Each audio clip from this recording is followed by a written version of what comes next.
She was beaten, she was stabbed, and then she was set on fire. An accident, and this is not a suicide.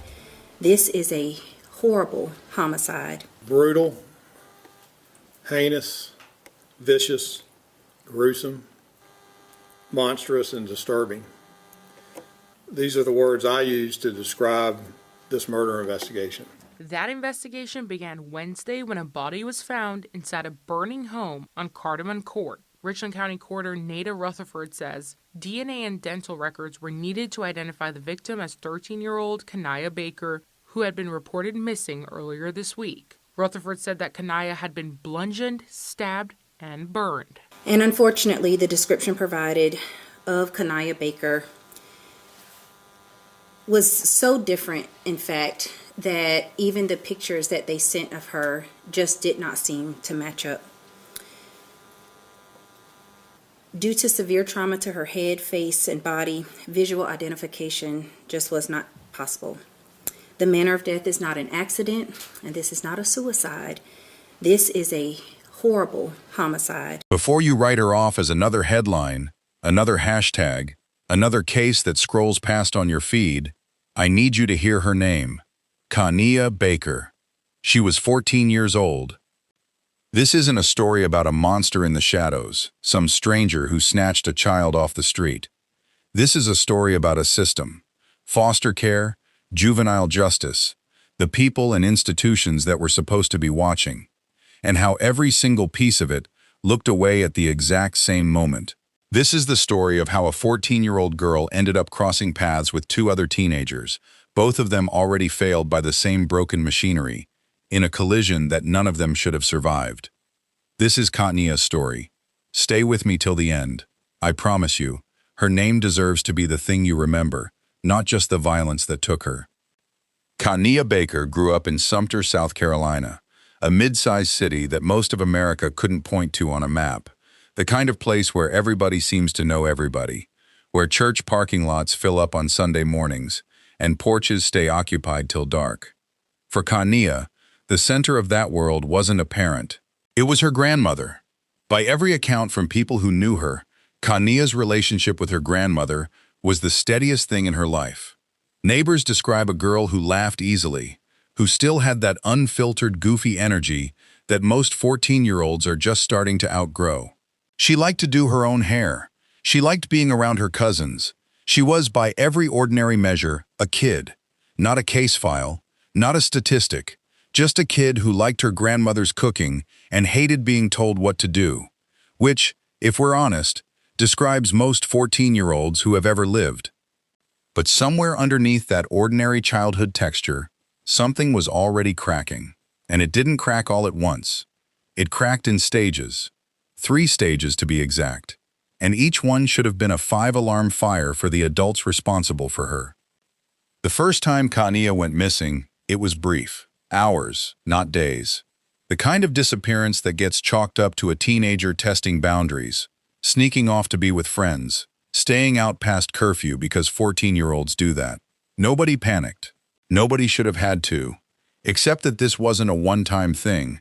The second disappearance came later, and this one stretched longer. Longer absence, more distance covered, more unanswered questions about who she'd been with and where she'd actually gone.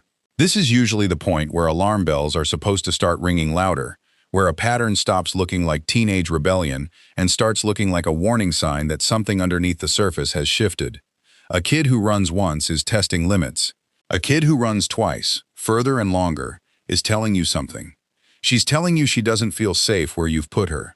Or she's telling you she's found something, or someone, pulling her in another direction that feels, to her, safer than home. Then came the third disappearance. And by now, if you're watching this and you work in child welfare, in law enforcement, in foster care placement, you already know where this is going, because you've seen this pattern before. 3 disappearances, each one more alarming than the last. Each one a flashing red light that a 14-year-old girl's world was destabilizing in real time. And each one, according to the record, treated as a manageable incident rather than the pattern it so clearly was. Because here's the piece of this story that changes everything. Niyah wasn't living with her grandmother anymore. At some point before any of this escalated, she'd been removed from her home and placed into the foster care system. And instead of landing somewhere stable, somewhere familiar, she was relocated to Hopkins, South Carolina, pulled out of the community that had raised her, away from the grandmother who'd been her anchor, and dropped into a placement that, by every indicator we now have, never had a chance to become home. This is the inciting incident of Niyah's story, not because removal into foster care is inherently the wrong call, but because of what it represents here. The moment her world became unstable, the moment the adults responsible for her safety made a decision that was supposed to protect her, and instead set the stage for everything that came next. A girl who'd already run 3 times, in a placement she didn't choose, in a town that wasn't hers, surrounded by a system that was tracking her file, but not, it seems, tracking her. Because on January 12th, Niyah Baker would disappear one final time. And this time, she wouldn't come back. Say continue, and I'll move into Act 2. The final disappearance, the 2 other girls whose paths crossed hers, and what was found in that fire. January 12th started like any other day inside a system that had already shown it couldn't keep track of her. But this time, something was different. Niyah wasn't just slipping out a window or walking off during an unsupervised moment. Investigators would later learn she'd been in contact with someone using a secret phone, a device that wasn't supposed to exist, a line of communication that flew completely under the radar of the caseworkers, foster placement staff, and family members who thought they had eyes on her. By the time anyone realized she was gone, the search wasn't starting from scratch. It was starting from behind. Every hour that passed without her wasn't just a missing persons case anymore. It was a countdown, and nobody watching from the outside knew it yet. Here's where this story stops being about one girl and becomes about 3. Because on that exact same day, in that exact same area, 2 other teenage girls were also unaccounted for. One of them was a fugitive, not in the dramatic movie villain sense of the word, but in the plainest, most bureaucratic sense. She was under a court order to wear an ankle monitor, a condition of whatever previous run-in with the juvenile system had put her there in the first place. And she'd slipped it. She was moving through Hopkins that day, completely off the grid, invisible to the very system that was supposed to know exactly where she was at all times. The second girl had her own file, a school dropout, a record, a trajectory that, like Niyah's, like the first girl's, told the story of a kid who had already been flagged, already been assessed, already been known to multiple systems, and still ended up exactly where nobody wanted her to be, doing exactly what nobody was there to stop. 3 teenage girls, 3 separate systems that had all, in their own way, failed to hold on to them. And on January 12th, those 3 lines converged.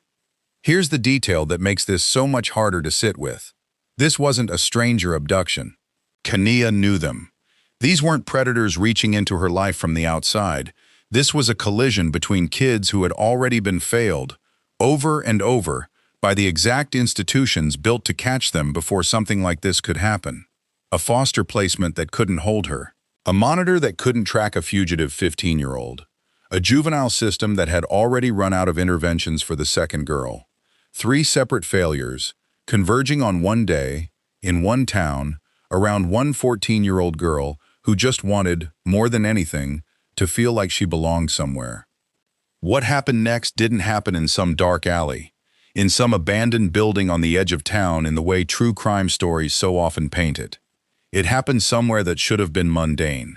And when it was over, what was left behind was a structure fire, flames tearing through a space that, hours earlier, had just been a building like any other.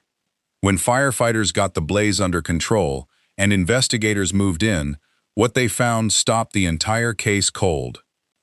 A body, and injuries that told a story the fire was never meant to hide. Because here's what the autopsy would eventually reveal, laid out in 3 devastating sequential findings. Niyah had been beaten, she had been stabbed, and only after that, only after she was already gone, had she been set ablaze. Sit with that for a second, because the order matters. The fire wasn't the cause of death. the fire was the cover-up.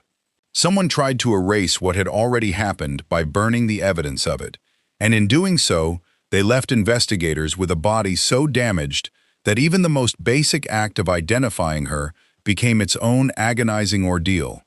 Investigators first attempted a visual identification. It failed. The fire had taken too much.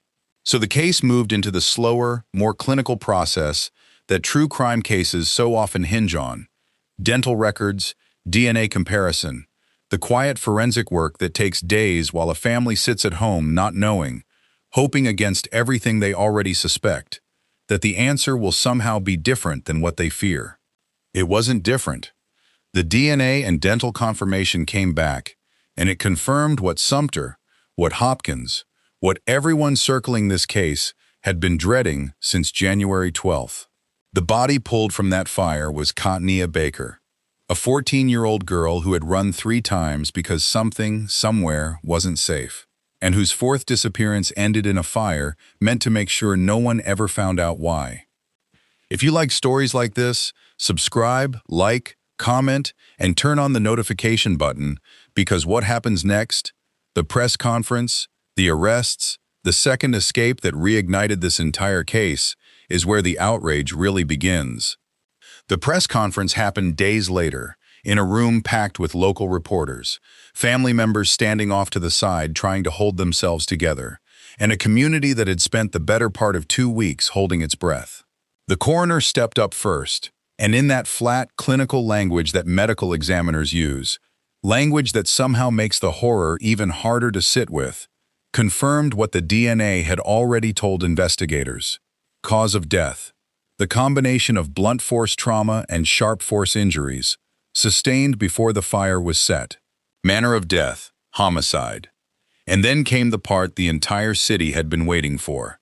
2 teenage suspects, both girls, both known to Niyah, both now formally charged in connection with her death. For a case that had already broken so many hearts, this detail broke something else entirely. The illusion, if anyone still had it, that this was some random act of violence with no explanation. These weren't strangers who'd stumbled onto a vulnerable girl. These were kids from the same broken pipeline she'd been moving through her entire short life.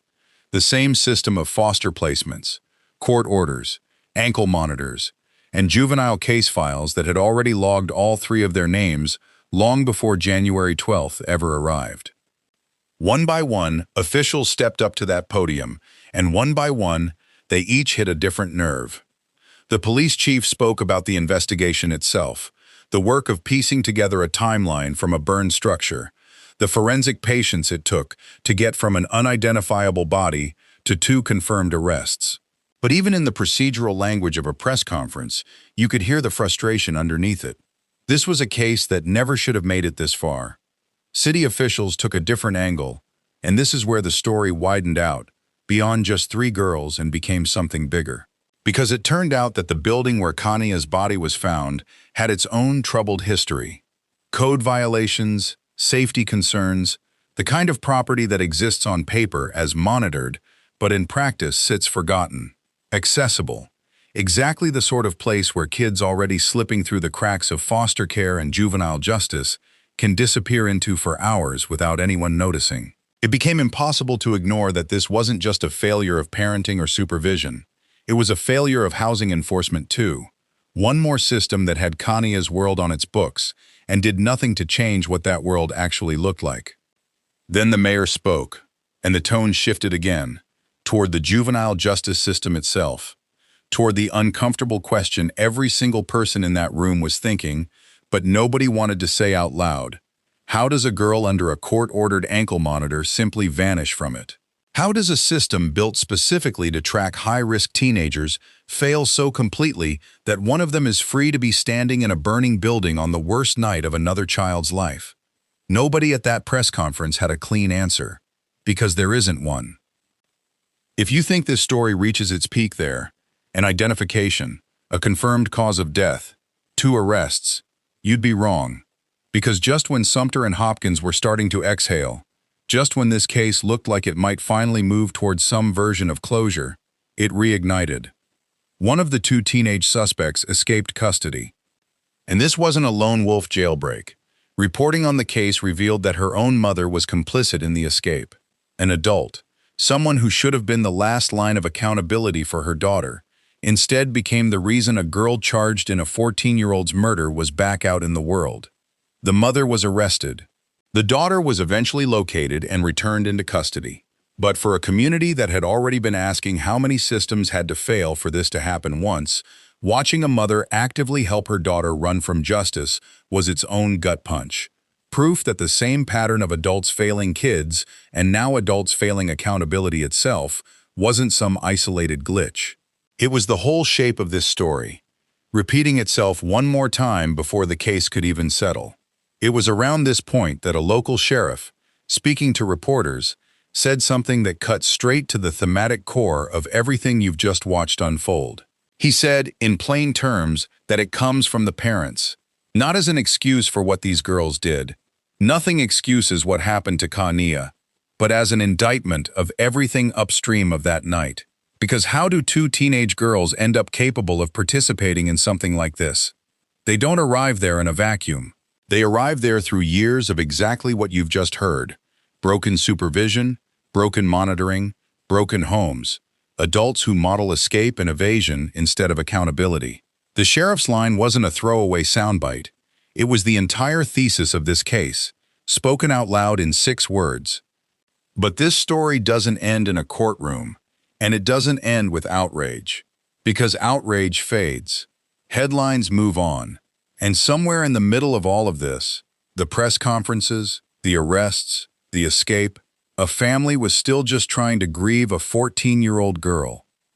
That's where the Woods brothers came in. Members of Niyah's extended family, who organized memorial walks in her honor, quiet processions through the community that had raised her, the same streets she'd walked as a little girl holding her grandmother's hand. These weren't protests. They weren't press events. They were something softer, an entire community given a space to stop being angry for just a moment and simply remember her. Not the fire, not the injuries, not the case number, her. Because that's really what this story has been about from the very beginning. She was beaten. She was stabbed. She was set ablaze. Those are the facts of how Niyah Baker died. And they matter. They matter because they're the reason 2 girls are facing charges. They're the reason a city had to reckon with every system that failed a 14-year-old on her way from Sumter to Hopkins to a fire nobody should have had to identify her from. But that's not who she was. She was a granddaughter who did her own hair and laughed easily.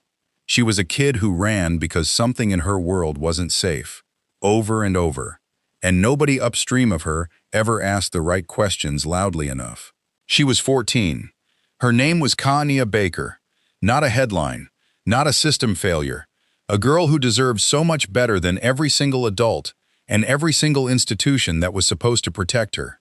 Rest easy, Niyah.